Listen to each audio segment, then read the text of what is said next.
I think I want people to recognize that, hey, you can be sustainable, you can be in this space, but you don't have to be perfect. And it's okay that you're not perfect. And regardless of what you're seeing on social media, like people go, all you see is a little bit. I'm sorry, like one little picture is not going to show 24/7 of somebody's day. It's not. It's really not. It's not going to happen. So you see all this stuff and you think all these people are perfect and doing everything perfect. And that's not the case. It's just not. And so I'm like, I think it's really important in that sense, just to like talk about the things that we get wrong.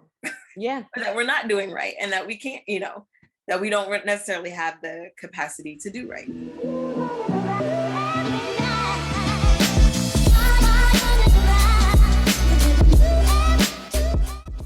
I'm Sharmon. I'm Katie. And this is Unpacking Ethical, a podcast where we sip our favorite drinks at the moment and talk about some things. Because there's nothing ethical about upholding the status quo. Let's talk about it. This week on Unpacking Ethical. And we are back for another episode of Unpacking Ethical. How you doing, Katie? Hey, I'm good. I'm excited to talk about what I'm drinking today. Ooh, do tell. Well, okay, so I can never talk about I don't feel like we can really talk about what we're drinking without talking about the weather or the energy of the week.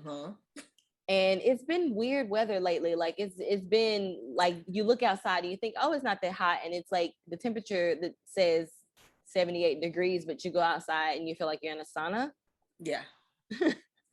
I've just been a sweaty mess for the past like 3 days. So I normally like having tea, but today I'm sipping on a refreshing Trader Joe's watermelon juice. Oh, it's very good. Is it? Because I'm like, look, y'all about to take away my black card. I feel like it's been probably taken away so much. I do not like watermelon. How did this happen? I don't know. Watermelon. I don't like any kind of watermelon or any kind of melon. Watermelon is the only of the melons that I like. I don't like the others, but I have been eating a watermelon once a week for the past 4 or 5 weeks. Wow. They're coming in right now, and they're juicy, and you don't like the texture, you don't like the flavor. It's the flavor. And actually, I mean, and if I'm being honest, watermelon is like the one that I can tolerate and will eat at times. Like I will not touch honeydew melon. I will not touch cantaloupe, and jackfruit tastes like melon as well. And I think the other melons are too bland for me. They don't have enough kick. But this actually, I just realized because I was drinking it had a little hint. I think it's a watermelon cucumber juice. It's really good, but if you're not a watermelon fan, I don't even like cucumber. Well, let's just let the listeners. What do the listeners and the viewers think? Does this sound refreshing? Maybe okay. So maybe it sounds. I hear refreshing. them whisper. Yes. Yeah. It really is good, but if you're not a watermelon person or a cucumber person, I can understand like why that would be. But just know that I'm enjoying this drink on this hot day, and it's super refreshing. So Trader Joe's has some really good juices, though. They do. I think we get their apple juice. Castle loves their apple juice. So what are you drinking? Okay, so I did not even put it in a mug today. Oh, I can't wait. But I got my little thing from. Where does this came? I don't even know where this came from. I think it came from Natural Grocers. Ooh, you see, that looks good. Just made ginger greens. Yeah. So it's either Natural Grocers or HEB. I don't know. Yeah, but I've been big on juices right now and I'm feeling extra lazy, and not making my own, which is really interesting that I'm talking about this because. That is what our episode is about, is the perfection things that we're not getting right. Yeah. And perfectionism, because, instead of going out and getting my own juices and doing that, I bought something in a non-reusable container that's going to get, it's going to be put in the recycling bin, but I don't know what happens to it from there. Yeah. Well, what a perfect segue into our conversation. because you and I have probably talked about this a million times. We both started around the same time doing our, running our businesses within this, smaller kind of ethical and sustainable fashion space. And there is pressure in the beginning to get everything right because you're worried. For me, I don't know if this is the case for you, but I was always concerned that I would get called out for not doing something right. And, when you're trying to build up, build your following, build your, readership, in my case for the magazine, I was like, all it takes is one person to say something, well, you're not doing this. And then, what few people I was starting to kind of build relationships with would just be done with me. But it's impossible. And like the sooner I started to like let go of that kind of like pressure and let go of like those thoughts and everything, I felt more free, and I feel like the work got better too, if that makes any sense. Like I feel like the art of what I was trying to do got better. To get everything right is impossible for so many reasons, and we'll dive more into that. But more importantly, I want to say that it's unfair to ourselves and what we're trying to put out. And the more solid you become in like why you're doing what you're doing to begin with, those kinds of things seem just trivial, I guess. Like, I have this, like, like for me, and I know you'll share your examples, but I know the things that I needed to have for me to be content with what I was doing with the magazine being in print. I definitely always wanted to print on post-consumer paper. And as an option, I want to always have that option. And I always wanted to have the option of using, alternative inks like soy-based or vegetable-based ink. So those are things for me that, I had to switch printers, or I maybe had to move from a family-owned printer because the prices were too high to go to a bigger printer. That I, obviously, vetted and everything as much as I possibly could. But those things were things that I stuck with no matter where I was going. And so, but it's such a small like list of things, but that's just something like for me, like not being perfect, but just something that I've been able to, filter out everything else. But these two things I know that I can be consistent with and make those like a priority. Yeah. And I mean, it's interesting because like, as you're building these businesses, you quickly learn that there are some things that you're going to have to compromise on because, whether it's just, a lack of capital or just even a lack of resources. And so like, sometimes I'm thinking access, Jesus, like I'm thinking like when I started Blessed Designs, and like, I had so many things in mind and all these things that I wanted to do, and so I had wanted to work with hemp because, as I'm studying, I felt like hemp was a better fabric or better crop than organic cotton, and everybody was doing organic cotton.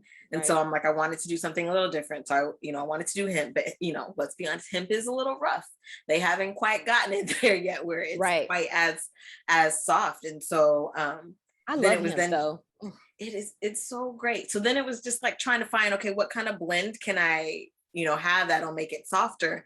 And most people talk about how soft their hemp is, and it's like polyester and spandex mixed. And I did not want to do that. And so I was like, so we ended up going with bamboo. But then of course, at that time, like all this stuff was coming out about bamboo. And so I was really lucky to find like a great distributor based here in the US, because most hemp is coming from China. That's just, that's just the way it is. I'm like most hemp. I'm like 99% of the hemp out there is made in China. So, I found a great distributor here that really worked with, the factories to get the fabric. And I'm like, I grilled that woman so badly on with this bamboo and like what was happening and how it was. And I'm like, I felt bad, but I'm like, I need answers because I know people are going to like ask me for answers. So I was really glad to like, she found, had stuff that was created in the closed loop system. And it was, this whole thing, but it was just, that I did. But then, I could only work with the natural colored fabric. Because I didn't have the capital to get it dyed colors of my own. And anything that was already coming in colors had spandex in it. So I'm like, so yeah, it's it's rough, it's hard, and it's, that constant battle of trying to figure out like where you're going to compromise and where you weren't. And like spandex was just not something that I was willing to compromise on. Right. Well, and I think too, like a big part of this that is interesting and important is that not necessarily like maybe getting rid of your ideas or lists of things isn't the problem, but like the pressure that you put on yourself is that we put on ourselves is the issue. And not just in business, but in life, if you are in, I would say even like someone who's like in the social racial justice kind of space, as what we would call an activist, it's the same kind of thing. It's like, if I am advocating for these things because I want a better future, but I get caught doing something or saying something that isn't 100% in alignment with that,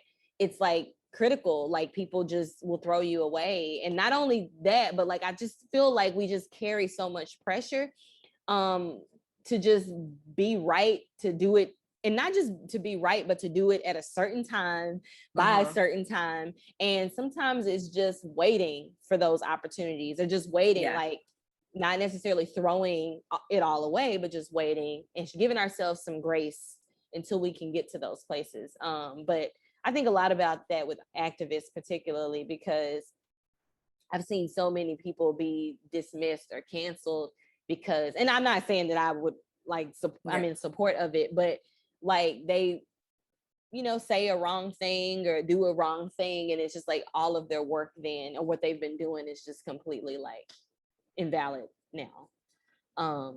But yeah, the pressure It of is a lot of pressure. And perfection is, this was in a song, y'all gonna probably think I'm so cheesy, but there's a song on Beyonce's album where she says perfection is so and that's how I feel about it. It's so overrated because there's a lot to be celebrated in all of the things, the mishaps and the flaws. Like there's a lot to be celebrated there, and there's a lot to be celebrated because those are the things that grow us. Yeah. Right? Like those little like mishaps and flaws and mistakes and things along the way. I don't know. Are we even striving for perfection? Is that something you strive for? It's hard to say. Like I would say no, but at the same time, I don't know necessarily that my actions like reflect that. When I'm, like I would say I'm not, but then I think it's still like this battle and this struggle of trying to find balance, or trying to figure out what is more important and what's not. Like, where am I going to draw that line? And I think it's even harder because I recognize that, especially like leading an organization like the Ethical Network of San Antonio, on like recognizing like where I'm drawing the line may not be where somebody else is drawing the line. And I have to respect that and still allow them to like take, part in this space. So it's like, okay. Right. So it's just constantly trying to find that balance of what is okay and what's not okay. And still at the same time realizing that you still have to like sustain yourself and sustain an organization, sustain your business. That's a word. Yeah. Like, yeah, we're still operating under a capitalist society. And, as much as we're trying to change, we're still trying to change it from within because. Yes. Yeah. Well, and I think about like,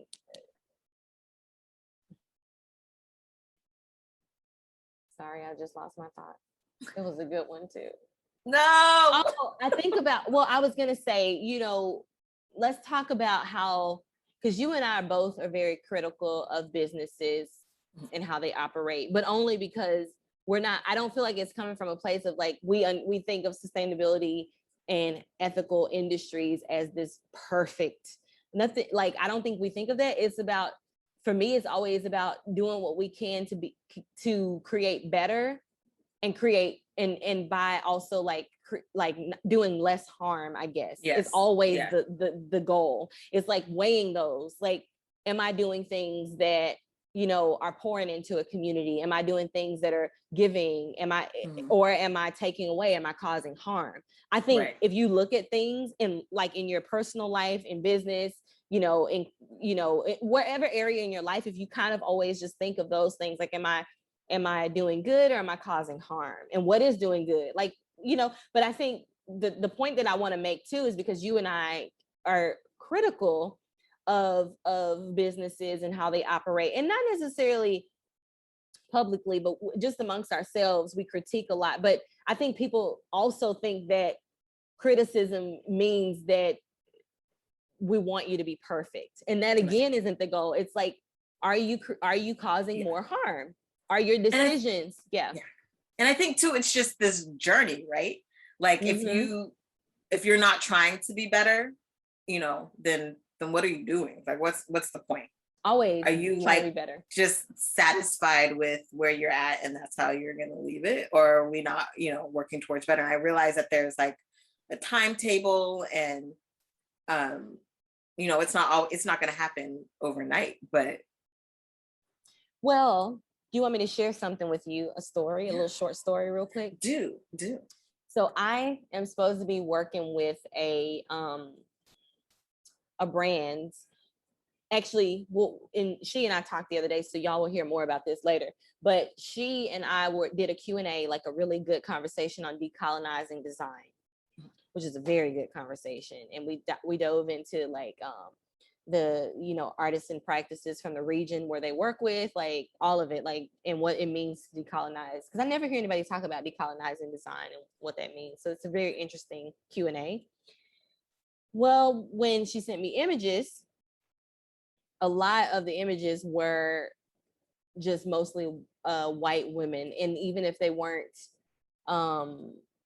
ethnically white, I guess they were racially white. I don't know if that makes any sense, but they could be, their nationality might be that they were, Puerto Rican or something, but they were white presenting, right?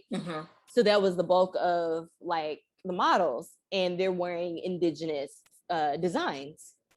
And you and I, we all have at some point kind of broached this idea of why they're so problematic.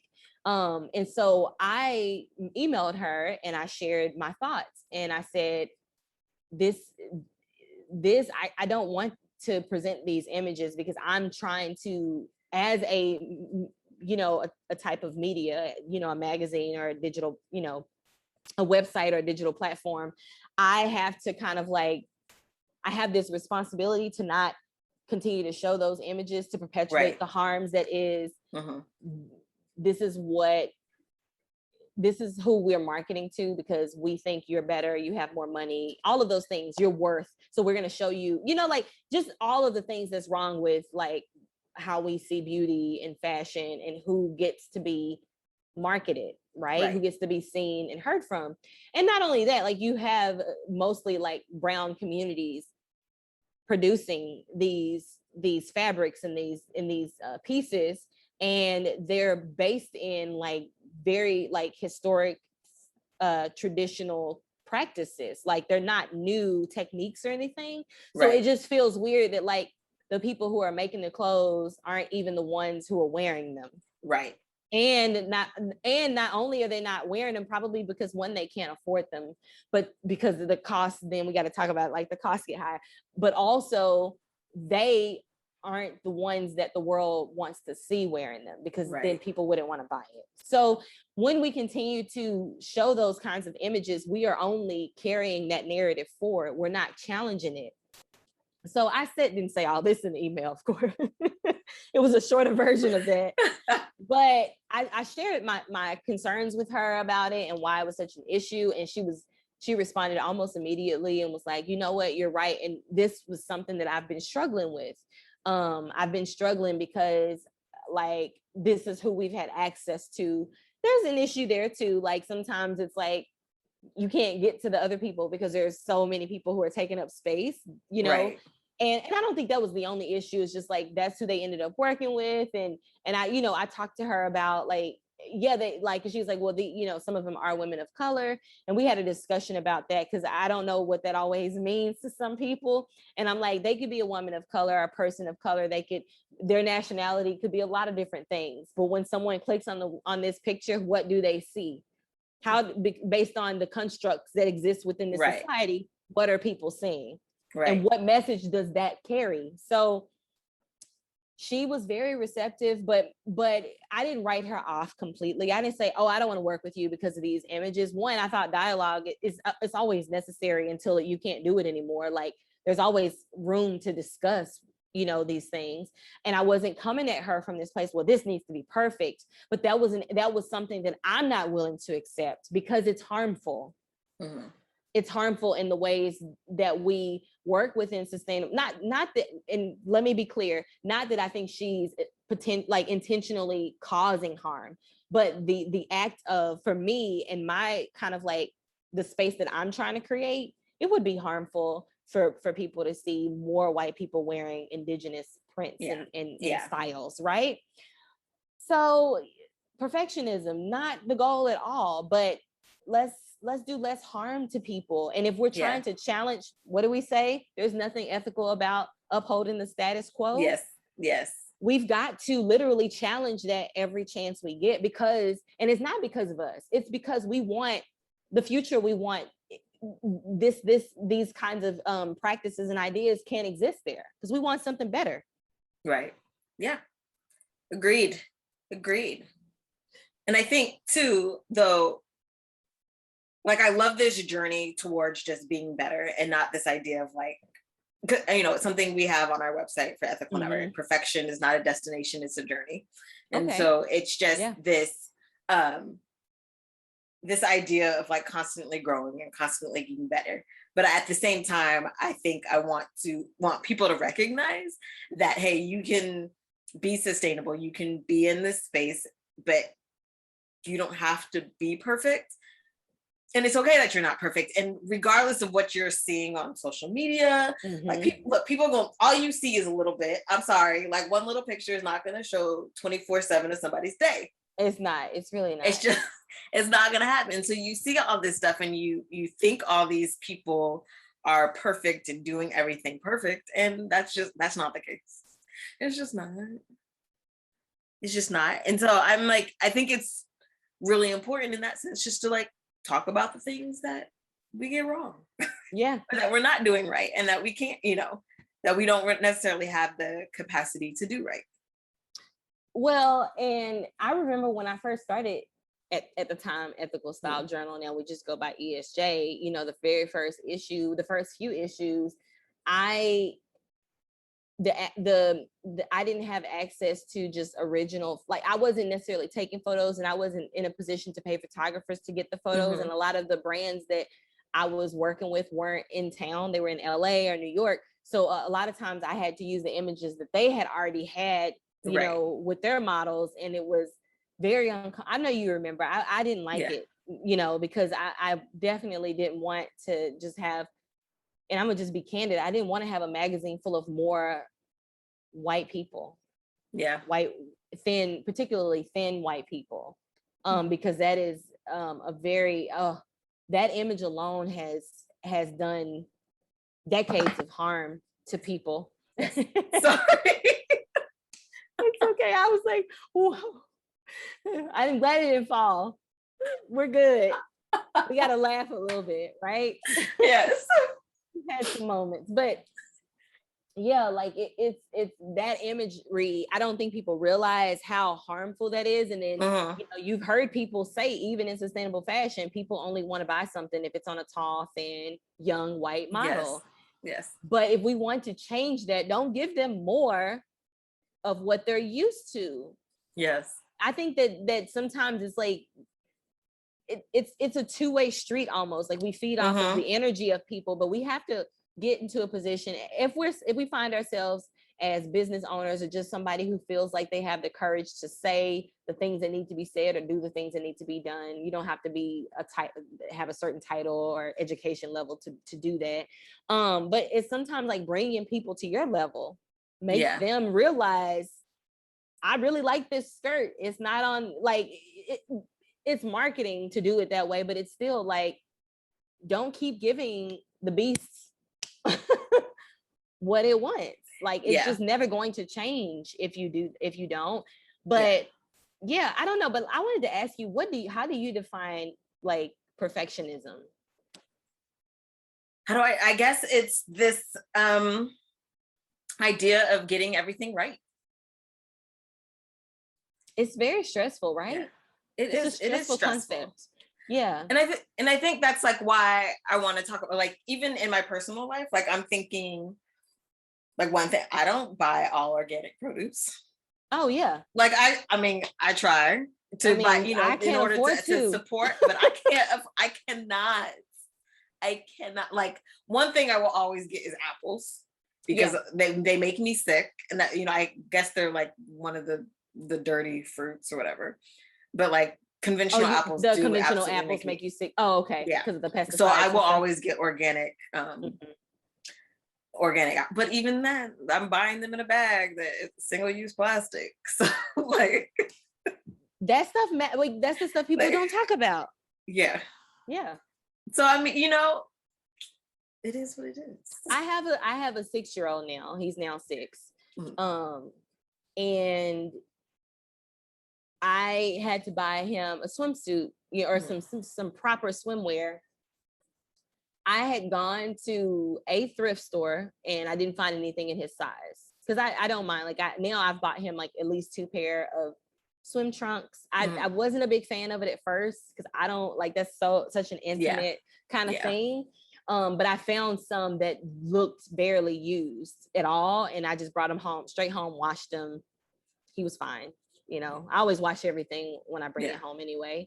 Before I wear it for the first time, but especially like secondhand things. But I think I had gone to one thrift store and I remember thinking, I'm not about to do this today. I'm going to Target.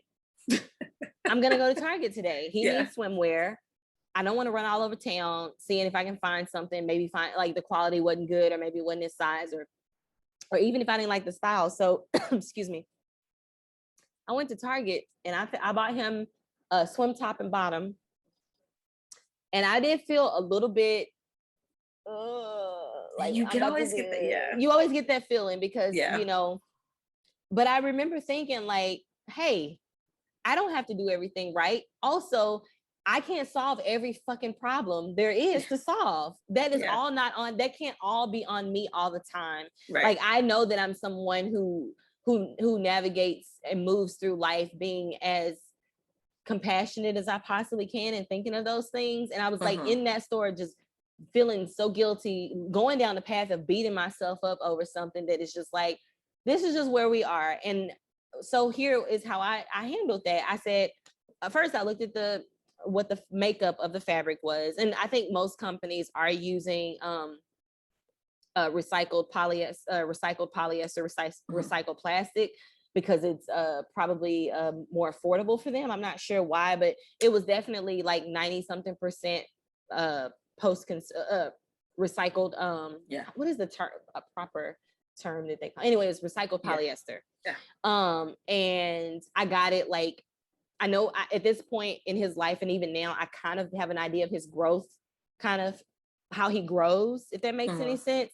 And he grows fast, but I always would get things 2 sizes bigger than where he was. And he would always be able to wear things longer. Like, so he wore this swim set for about 1.5 years or 2 years, which is long for kids, especially in Castle, because, you know, Castle is huge. But just like, that's how I weigh it. Okay, well, it's not all virgin material. I don't know what the ethics like are at the company because it's a corporation, but I do know that I'm not going to have to buy anything like this again for some time. And we always talk about volume, right? Like buying less can also be impactful in that way. So that was what I did. And I didn't feel bad once I left the store. I just didn't. I did what I could in that moment, and I wasn't going to try to be perfect in those ways. Yeah. So. Yeah, I remember, I'm like, when you were talking about buying that, I'm like, that reminded me of the necklace I bought from a friend who had like started her small business, and I was trying to support her, and I got it. And it's like, I don't know. I can't even remember what it was, but you know, it was like on a jewelry card and it was like made in China. And I was like, I can hear the tears of the children crying. I know. Like, I was like, oh my God. Yeah. But I mean, at the same time, you're trying to support friends. You're trying to support these like businesses. And then like after a while, it's like, y'all, you know what?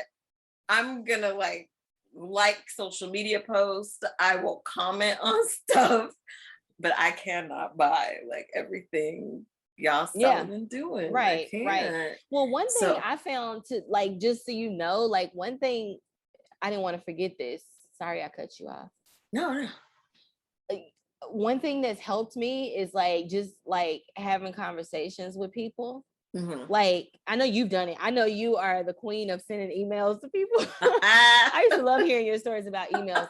But like, if I'm feeling conflicted about something, then I want to have a conversation with that person. I want them to understand like what my concerns are. And I want to hear what they have to say about it. Yeah. Because sometimes that will decide for me. Like, I like what they have to say, because again, if they come in and they're like, yeah, X, Y, and Z are my priorities, and I'm just not able to do that right now, but it's something I'm working toward at some point, but I'm not going to beat myself up over it. I may go ahead and buy the product just because, you know, the philosophy of it sits well with me and the values are there. Especially when it comes to, you know, people like Black women who, you know, have even like less access to certain things. So I don't know, but that's what I have. You know what though, I think a lot about this, and I give a lot of grace, I feel like, to small businesses. If they're in a sense, not, you know what, to me, they don't even have to be intentional, especially businesses owned by like people of color, like that present ethnically and don't have that access, because a lot of things that they do are sustainable without them even knowing it, without them even being in this space. Like, I don't necessarily need them, like, it's a choice that I have to be intentional about the way I shop and, you know, the way I do things. I don't need them to be. I'm like, if I recognize that what you're doing is sustainable, then we're going to just go with that. And that's the way it's going to be. Well, and sustainability has been co-opted to mean something that it actually isn't. Right. It's expensive, it's inaccessible, it's geared and marketed toward a certain group of people. It's elitist often. And that is not what sustainability is, because sustainability is Black and brown folks who've always done things a certain way because of costs, because it was affordable, because it didn't make sense to waste food. It didn't make sense to buy a new outfit every time you went out. Like, you just couldn't afford that. And even if you could, most of us didn't come from that kind of thinking. And so we've always been sustainable as a way of life. In my opinion, because there's so much disconnect between the actual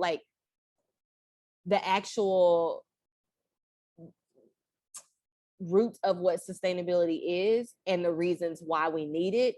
And there's a disconnect between what it actually is and what they're trying to make it. Right. There's a huge gap there. And so because most of us are working, trying to figure this stuff out, how to bring those together, how to move forward and make things more fluid and more effective in sustainability, there's no room for perfectionism. Right. Because we're all just trying to figure shit out. Right.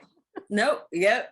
And I think that's like my thing. Like, so small businesses, especially, you know, businesses owned by people of color, I give a lot of grace to, as far as that. I'm like, when it comes to larger businesses or corporations, or even like people that can still be considered a small business but clearly have a lot more access and privilege, I must expect a lot more of you. Right. Definitely. Absolutely. I mean, I'm not expecting you to be perfect, but I expect more. I expect some effort. I expect effort. And I expect to not feel like everything you're doing is to attain your bottom line. Like, yes.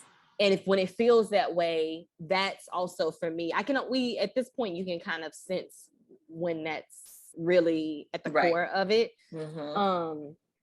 But yeah, I think and I think as we're talking about perfectionism, I think I want to make it clear and I don't know if you agree with this or not. It's nothing wrong with working toward that, as if that's your goal, and whatever that, because you can only define what perfectionism looks like and feels like for you. Like, no one else can do that. There's nothing wrong with working toward that. It is the concept and idea that is the only thing that exists in that space. Like, and that's where all the pressure and the anxiety that comes with all that comes from. And it's just not worth it. I also want to say, There's nothing wrong with Target. I'm sure people are probably watching like, wait a minute, what did Target? I just like choose not. I think most people will understand. I just, yeah. I try not to. Yeah. I think, I think, let's be real. Target is a gigantic corporation that is producing a whole lot of stuff. And, and again, I say it a lot. There's really nothing sustainable about the numbers in which they produce. No. So, now, is it a better option than some other things? Yes. Yeah, it is. Yeah. Without a doubt. Without a doubt, yeah. right. But I want, I don't want to come off like Target is the worst or whatever. But we will burn you for shopping at Amazon. No, I'm playing. I mean, yeah, like that's the thing is like,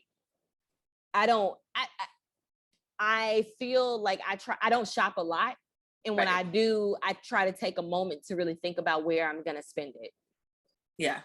And so, I don't go into these stores a lot at all.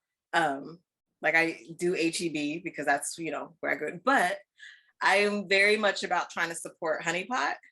Yeah. Oh, I love Honey Pot. So I go into Target all the time to buy Honey Pot. Supposedly now they're selling them at Walmart. I'm not going up at Walmart. Sorry, y'all. They also had it at Natural Grocers. Oh, but it was $2 more. What? Natural Grocers marked it up a little bit, but I love Honey Pot because I've been using her products for almost 2 years. And let's just this is just a unplanned plug, I guess. But I'm here for it because if the product works, the product works. And but let me tell you, yeah, because I know they're gonna listen. I'm like, I know they're gonna be listening. Like I did want to shout out. They did donate for our little gift bags for the gift market. They gave us some little travel packs. So Honey Pot's extra special to me right now. They are extra special. But I'm like, and I'm using this term, I saw it on Twitter and I'm like, I can't get rid of it now. They pads are spicy, y'all. They spicy. The pads. Oh, I tried the lavender one. Mm-hmm. It was a little tingle. It was a little spicy, but I kind of liked it. So, because it's like when you put a mint in your mouth, it's got that spicy, but it's still kind of refreshing and it feels fresh. That's how I feel about their pads. I like it. But I can understand how some people are like, now, wait a minute. I didn't ask for this extra seasoning on my pad. Right. I don't need the spicy, y'all. But it's weird because I think, so I first got them because I do like little y'all, we gonna talk about it. Y'all just gonna hear it. I do some panty liners when I travel, just to keep like things fresh and stuff. Mm-hmm. And I put it on. I was like, wait a minute. What's happening here? It was a little bit of a surprise. And then when I saw that girl talking about or asking on Twitter, like why Honey Pot's pads were so spicy, I was like, that's it. That's it right there. They spicy. It's so funny. I love it. Yeah. So that's how I end up in Target. I definitely get my Honey Pot from Target. Yeah. I was like, oh, Natural Grocers. And then I'm like, I don't think I want to pay $2 more than I'm already paying. I don't know. I don't remember if it was exactly $2 more. That's I just hope people, I think too, this perfectionism conversation, there is a power dynamic always that exists. And, there are people who hold more power, who have bigger responsibilities in doing stuff. So I want to make sure that I note that like this message isn't necessarily, we speak as people who have certain privileges, but aren't privileged in this society. Right. So our idea of how we work toward things, personal goals, professional goals, is going to look different from people who are privileged and have more power. I think that I don't want people to be like, oh, doing less is fine. Not if you are a white man with lots of money or you are a corporation. That's not how that works. You better be doing it all right. You better be buying nothing but organic products. You better not take a step foot in Target. So, yeah, but I loved having this conversation. This was good. I think it even feels like like a relief just having it. So yeah. Yeah. Everybody breathe. Yep. I can't wait to hear what y'all have to say. I would love to like see your, even in the comments or emails, like how you felt about this episode and like what perfectionism looks like for you and just how you feel about navigating that. Like I really want to know how other people do it, because even now I'm still trying to figure it out. It's a work in progress. It is, but great conversation. Yeah. We gonna stop. I can never find the button. Oh, I was like this. I'm like, just waiting.